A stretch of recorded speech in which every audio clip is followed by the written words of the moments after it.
Bismillahirrahmanirrahim. Ya, di sini saya akan berusaha menjawab kenapa pengusaha atau pebisnis harus menggunakan UTAS, toh mereka sudah punya bisnis ya. Oke, ada 3 alasan yang paling nggak bisa saya share sekarang. Mungkin nanti kalau ada yang lain kita bikin part 2-nya ya. Yang pertama, seorang pengusaha buat saya harus bergaul dengan 3 tipe orang, ya 3 tipe manusia lah ya. Yang pertama adalah seseorang yang dari skala usaha itu berada di atasnya. Artinya di mana tempat si pengusaha itu bisa belajar. Ya, dia punya mentor lah gitu ya. Jadi dia harus memilih atau mencari teman atau pergaulan lah ya ke orang-orang yang skala usahanya berada di atas dia. Jika contoh omset seorang pengusaha ini 100 juta, nah dia harus cari cara bisa ngobrol panjang dengan pengusaha di level 300 juta, 500 juta gitu-gitu ya. Jadi dia bisa belajar banyak dari situ. Yang kedua, dia harus bergaul dengan orang yang skala usahanya paling relatif sama dengan dia. Untuk ada sparring partner gitu loh, ada hal yang mendorong gitu loh ya. Ya ini temenan ya, bukan bersaing, enggak, temenan lah ya. Bukan artinya saya mencari kompetitor, musuh, enggak. Bukan gitu. Tapi ya bebas mau usahanya sama atau enggak. Saya punya teman-teman yang skala bisnisnya relatif sama, tapi bisnisnya sangat berbeda gitu loh. Ya saya jualan SaaS ya, software, ya dia jualan hijab, tapi skala bisnisnya mirip-mirip dari sisi ya mungkin omset, dari sisi jumlah kapasitas produksi karyawan, operasional lain itu mirip gitu loh. Nah saya bisa ngobrol, kenapa? Karena masalah-masalah yang saya hadapi, dia relate, dia merasakan masalah yang sama gitu loh. Nah dengan begitu kita bisa sama-sama nyari solusi gitu ya. Ya kemungkinan dia sudah melewati masalah yang saya hadapi, tapi teman saya ini belum menghadapi masalah yang saya hadapi, kira-kira gitu. Jadi kita bisa sharing solusi untuk masalah berbeda di level yang sama, ya. Itu dia. Jadi itu gunanya kita bergaul dengan orang-orang yang skala bisnisnya sama. Nah, kebanyakan pengusaha saya perhatikan itu hanya bergaul di sini. Kebanyakan temannya tuh di sini yang skalanya mirip-mirip gitu loh. Ya, yang skalanya di atasnya kebanyakan dia minder ya. Dan ada tipe orang ketiga yaitu yang skala di bawahnya ya. Nah, skala bisnisnya di bawahnya. Jadi misalnya Anda tadi anggaplah omsetnya 100 juta ya. Nah, Anda bisa ngobrol ke orang-orang yang akan ingin jadi pengusaha atau baru memulai, baru masih bleeding, masih berdarah-darah ya, baru mulai ya. Karyawannya juga masih mungkin baru dia sendiri sama mungkin 1 orang lagi. Nah, yang begitu-begitu itu kita juga penting bergaul sama orang seperti itu. Karena apalagi kita menjadi mentornya mereka ya. Nah, itu yang buat saya lebih penting. Saat kita menjadi mentor seseorang, kita ngajarin seseorang apa yang kita tahu, kita akan belajar komunikasi dengan sangat baik. Tadi ya kenapa? Karena orang yang skala bisnisnya sama dengan kita atau skala bisnis di atas kita, dia sudah paham yang kita lewatin, apalagi yang di atas kita ya. Dia ngelihat muka kita aja mungkin udah paham. Ini lagi ada masalah bisnisnya nih gitu loh ya. Karena yang di atas kita sudah melewati begitu banyak hal mungkin gitu ya sampai mencapai ke titik itu. Sedangkan yang sama-sama kita ya dia juga sudah paham dengan istilah-istilah bisnis ya. Dia paham OPEX, CAPEX, apa itu scalability, ya bagaimana scale up, apa itu CTR, conversion rate, udah nyambung ngobrolnya gitu loh dengan istilah-istilah seperti itu. Sedangkan yang di bawah kita itu ya mereka mungkin belum bisa connect dengan hal seperti itu gitu, belum bisa connect dengan hal-hal yang kayak ya tadi yang saya sebutkan gitu loh. Nah, artinya apa? Ini akan memaksa kita untuk menyusun ulang kata-kata, untuk merestruktur ulang pola pikir kita supaya bisa dimengerti oleh orang di bawah kita. Nah, kalau orang di bawah kita ini mengerti apa yang kita bilang, apalagi kita menjelaskan konsep-konsep yang ribet dengan cara sederhana ya, yang dia bisa mengerti, maka kita akan menjadi komunikator, kita akan menjadi pembicara, kita akan menjadi pemimpin yang lebih efektif. Ya karena buat saya sih pemimpin itu salah satu kuncinya adalah di komunikasi. Dan salah satu cara terbaik melatih komunikasi adalah ngobrol dengan tadi ya orang-orang yang skala bisnisnya di bawah kita. Kita menjadi mentornya mereka gitu loh. Nah, kendalanya di lapangan tidak semua orang serius belajar. Ya saya juga mengalami itu. Beberapa orang yang datang ke saya itu nggak serius. Saya udah nyediain waktu yang tidak mudah kadang. Nah, saya di antara meeting ya, ada orang datang ngajak ngopi. Ya yuk kita ngopi, ngobrol panjang lebar. Ternyata ya bulan depan bisnisnya udah ganti, udah yang kemarin udah ditinggalkan apa kayak nggak serius gitu, kayak main-main gitu loh ya. Nah, itu saya kurang stuck lah gitu ya. Karena waktu kita tuh habis, yang waktu yang bisa kita pakai untuk mikirin bisnis atau sama keluarga jadinya habis ke situ.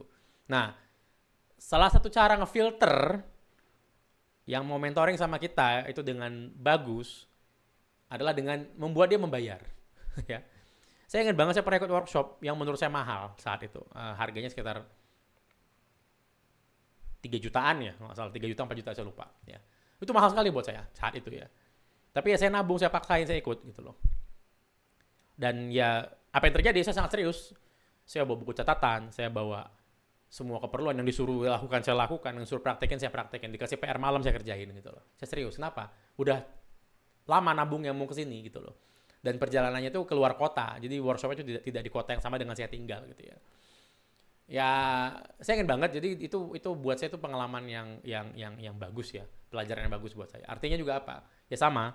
Kalau Anda tetapkan harga, Anda mau ngobrol konsultasi sejam misalnya dengan Anda tetapkan harga 1 jam misalnya 500.000 ya. Bagi beberapa orang tuh mungkin mahal banget ya. 500.000 1 jam untuk ngobrol sama Anda doang misalnya gitu ya. Ya Anda mau bikin 5 juta juga monggo, tergantung skala bisnis dan pengetahuan Anda kan. Tapi kita anggap 500.000 gitu loh ya.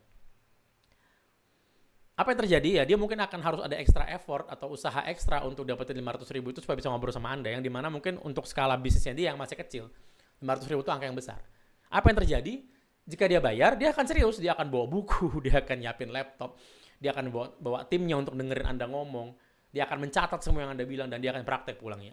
Itu yang saya alami paling enggak. Ya.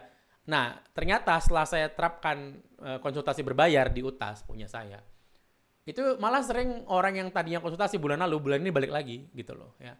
Itu bukan 1-2 yang seperti itu, ada beberapa orang seperti itu. Jadi setelah dia praktekin, dia ketemu masalah di lapangan, dia schedule lagi konsultasi sama saya ya.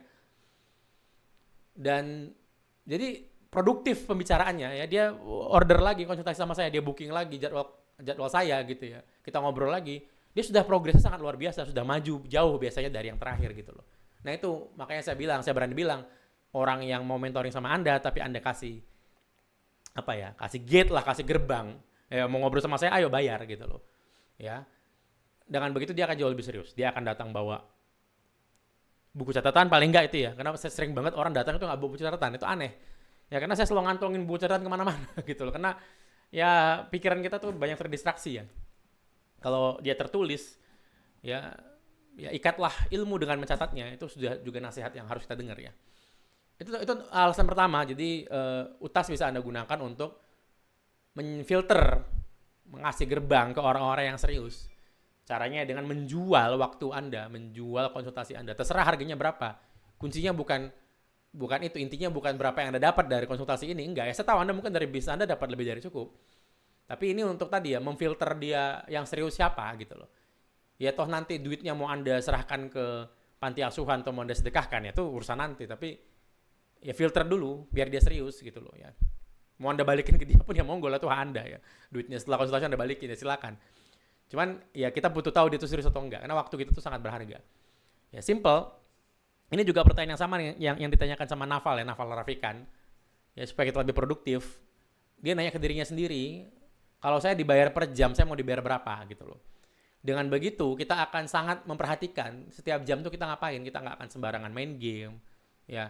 Kita nggak akan sembarangan jalan-jalan atau scroll sosial media. Ya, kalau kita lihat rata-rata orang sekarang di Indonesia itu scrolling sosial media itu 4,7 jam sehari katanya, 4,5 jam sehari katanya. Ya artinya itu kalau kita tadi pasang gaji 10 juta sejam buat kita dibayar 10 juta sejam buat waktu kita baru aja kehilangan berapa tuh? 45 juta ya. Kira-kira seperti itu. Nah, jadi Anda mau dibayar berapa sejam untuk ngobrol? Silakan tetapkan harga Anda, dan ya yang datang nanya, Mas mau nanya Facebook Ads, Mas mau nanya blogging, Mas mau nanya SEO, ya monggo ya ngobrol sama saya, konsultasi sama saya gitu loh. Ya, kasih link UTAS Anda dan dia akan serius sekali ya. Terlepas Anda butuh duitnya atau enggak itu bukan urusan saya ya. Yang kedua, Anda jadi bisa punya sumber revenue baru bagi usaha Anda atau bagi diri Anda pribadi tanpa nambah sumber daya yang berarti. Ya kebanyakan produk, ya kayak contoh produk kecantikan itu juga pembelinya akan banyak konsultasi, ya. Jadi dia kenapa nggak kita jual aja konsultasinya, jadi bisa serius gitu loh. Ya lagi ya sama filter serius. Orang yang konsultasi soal produk kecantikan, yaitu misalnya asumsinya Anda adalah dokter atau pakar kecantikan ya, atau konsultan, Anda punya konsultan yang merupakan dokter atau pakar kecantikan ya. Ya kalau dibikin berbayar dia akan serius datang dan serius nanya, serius di telepon tuh dia akan serius gitu loh. Ya, dengan begini Anda bisa gabungin produk fisik Anda jika Anda jual produk fisik dengan produk digital. Ya, Anda bisa jual e-book, panduan cara sehat, Anda jual suplemen, ya monggo. Jadi Anda bisa punya nambah sumber revenue baru tanpa harus nambah sumber daya yang berarti. Jadi nggak perlu nambah pabrik, nggak nambah komputer, nggak nambah SDM, enggak. Tinggal Anda buka kerannya aja di UTAS gitu ya. Anda upload e-book Anda atau Anda upload video Anda ya, sebagian besar Anda mungkin bisa apa ya? Bisa rekaman pakai HP kan. Nah, upload videonya ya ke UTAS, jual. Ya dan sudah bisa jadi sumber pemasukan baru tanpa nambah resource yang berarti. Karena toh Anda sudah punya handphone sekarang.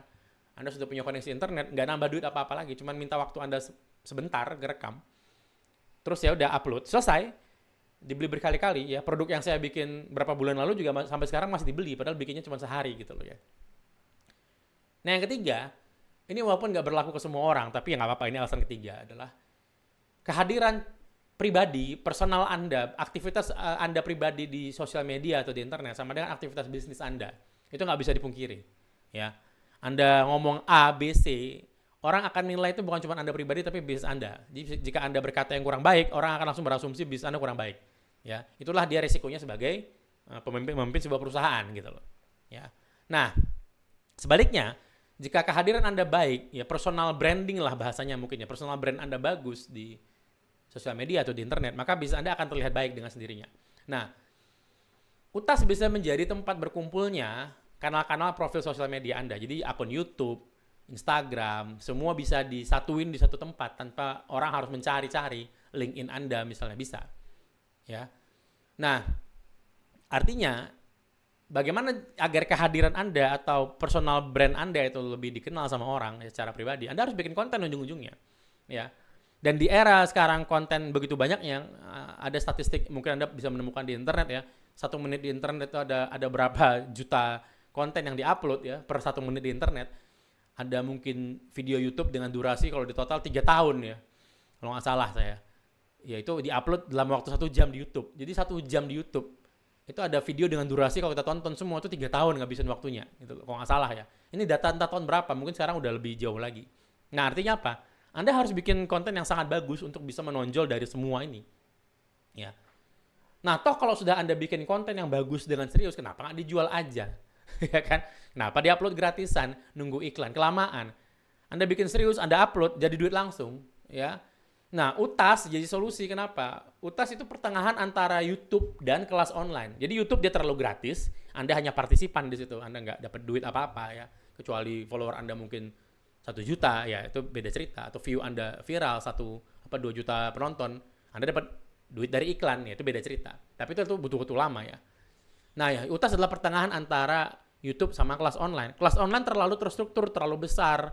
Satu kelas online mungkin butuh 30 video, 40 video dengan satu silabus. Sedangkan UTAS Anda bisa rekam 1 video dengan HP Anda sekarang. Ya. Bisa langsung jual.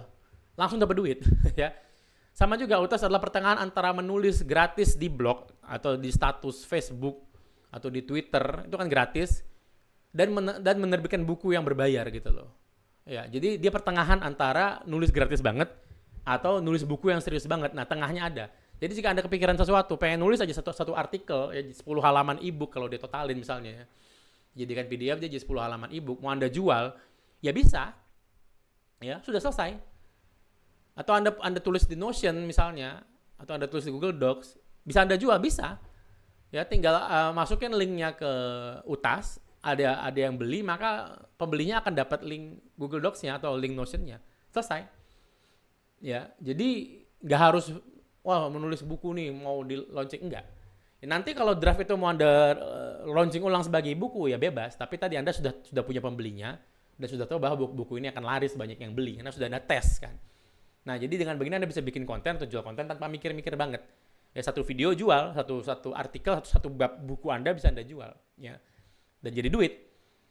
Ya, percaya sama saya, jika Anda membuat konten dan dengan niat mau Anda jual, itu konten Anda akan berbeda sekali dengan konten gratisan. Niat mau menjual aja sudah mengubah cara orang membuat konten. Ya, konten Anda akan lebih rapi, lebih bagus, lebih terstruktur. Anda akan memproduksi dengan lebih serius. Ya. Sama, penonton Anda juga akan lebih menyimak. Anda udah beli, ya sama seperti alasan pertama tadi ya. udah bayar gitu loh ya. Udah bayar, dia akan lebih serius. Toh udah dia beli video Anda, udah dia beli ebook Anda. Daripada mungkin artikel blog Anda atau YouTube Anda yang berseliweran di internet bulan depan juga hilang ya. Maka menjual ya langsung ke audiens Anda akan menjadi solusi lebih bagus. Ya itu yang dilakukan sama Netflix kan. Orang jadi serius nonton Netflix. Ya, serial Netflix banyak yang viral sampai habis. Kenapa? Karena orang udah bayar, dia akan nonton sampai habis gitu loh ya. Itu mungkin dari saya. Terima kasih. Assalamualaikum warahmatullahi wabarakatuh.